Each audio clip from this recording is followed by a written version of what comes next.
This video is sponsored by Win-Win Technology, your ultimate flight sim hardware solution, featuring the Orion hull test, current and future configurations. Hello valued viewers, I hope you're all doing very well. Today we're testing the maximum ballistic range of two missiles in DCS. We've got firstly the SD-10, otherwise known as the PL-12. This is a Chinese medium-range Fox 3 missile. And then the R-77 Adder Mark I from the Russians, again a medium-range Fox 3 missile. Let's start with the JF-17 and the SD-10/PL-12. So the way the JF is in DCS, we have to have a bit of a run-up, in fact a very big run-up. So let's go and get that sorted, get ballistics of the aircraft sorted first. Everything is optimized. Fuel is optimized, environment is optimized, everything is perfect for the maximum range possible shot. Drag, everything. Get everything sorted, let's get trim, done. Let's get combat mode on, done. Intercept mode on, done. Autopilot on, done. Good. Radar. Zoom out, TDC in the right place. Okay, that is pretty much optimized. There are two ways of firing. The SD-10, fire it straight and the missile will go straight, or fire it over 15 degrees pitched up and it will loft. In terms of which is most efficient, at these kind of ranges, they're very similar. We found a slight increase of efficiency at lofting, but not a lot, about 10%. Why is that? Well, the problem becomes the battery life of the missile. So we could loft it miles, but the battery just wears out, a bit like on the AMRAAM, so it becomes problematic.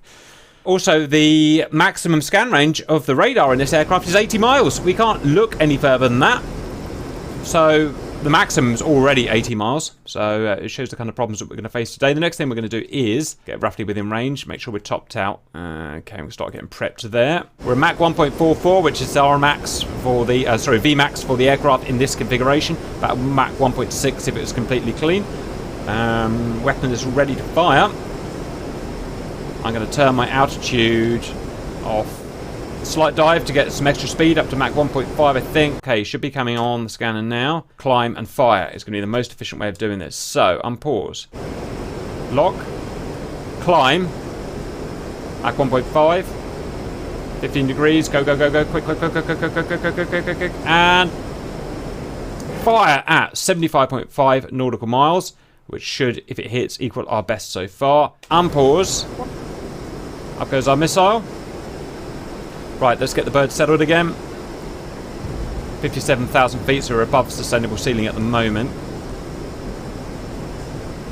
So let's just decrease altitude. We've got a long time until the missile hits, so there's no pressure here. We've got 110,000 feet, 2,500 knots. That is going to be Mach, what do you reckon, guys? Mach 5 maybe? Very fast.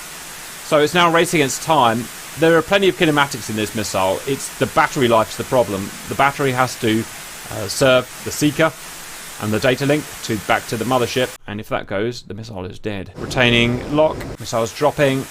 Come on, come on, come on. 100,000 feet. We're fighting against the C5 Galaxy at maximum operational parameters, so everything's optimized. There we go. Come on. Just need the battery to hold out now, and then we've got a hit. Come on, battery. Come on, battery. It's going to hit now, even in ballistic freefall. Boom, we got him. We got him. 76 nautical miles. Can you confirm that's the best you've got as well, Simba? That is the best I can get. Yeah, best I can get. Right, we've both confirmed it. Maximum we can do with human reactions is 76 nautical miles, or 75.5 to be completely accurate. And next, R-77 Adder on the MiG-29S. This is pretty awkward as well, to be honest, but let's try and do it. We've been practicing for a while, so unpause, power on, retrim, fuel 800, intercept mode, radar on, zoom out, fuel 500, okay, the target, bingo fuel, launch authority on, wait for the DLZ to tune in. Okay, that's pretty much set up to fire there. We've got 100 kilometers at the moment. You can see that. I can tell you 100 kilometers will not work. Reason? Because the battery on the missile wears out and it loses seeker. I've got a hit at 90 kilometers. Let's see if we can do slightly above 90. Also, I can't get this missile to loft. So even if I point my face up in the sky, which I will do a little bit, it won't loft properly. So up we go for a minor loft. And missile away. At 49 nautical miles we're trying. This is the highest one I've tried so far with a minor loft of about 10 degrees. And go.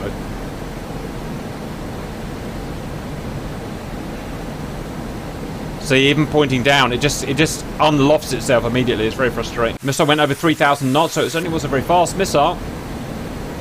I should say as well, we are using the VMAX of the vehicles we're driving. So the Jeff is about Mach 1.5 in ideal conditions. The MiG-29, we're at Mach 2.2. So again, ideal conditions, as best as we can get everything. It's a pretty unremarkable missile, the Adder in DCS. And presumably in real life as well. And the flat trajectory doesn't help.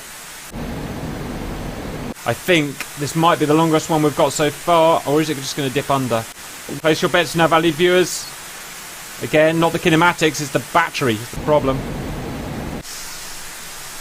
No, it died a mile before. Look at that, and the proxy fuse didn't go off. Look at that for a bad bit of luck. Right, that was 49. What's your question, Dan? Do you think the MiG-29 would have benefited from something like the Phoenix?